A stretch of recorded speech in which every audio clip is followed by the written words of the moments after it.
ভিক্ষুক রাস্তা দিয়া যায় আর জমিদারের পুত্রবধূও যায়। একজন সামনের থেকে আসতেছে, একজন সামনের দিকে যাইতেছে। দুইজনের ক্রসিং এর সময় ভিক্ষুকের গায়ের কাদা জমিদারের পুত্রবধূর গায়ে লেগে গেছে।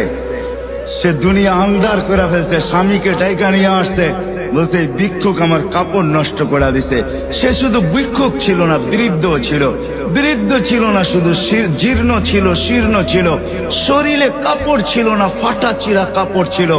পায়ে জুতা ছিল না, পেটে ভাত ছিল না। জমিদারের পুত্র সইতে পারে নাই, যৌবনী শক্তি সয়তো সয় কি কইরা তার স্ত্রীর গায়ে ভিক্ষুকের কাদা। বস সমগ্র শক্তিকে হাতে জমা করা, একত্র করা বৃদ্ধের গালে বসায়। বৃদ্ধ কিচ্ছু বলে নাই, শুধু উপরের দিকে তাকায় দুই তিনটা শব্দ উচ্চারণ করছেন। শব্দগুলা হলো ইয়া মাল্লাহ তারা হলো ওয়ুন, ও আল্লাহ চোখে দেখা যায় না। ও তারা কুল্লা শাই, তুই সব দেখিস।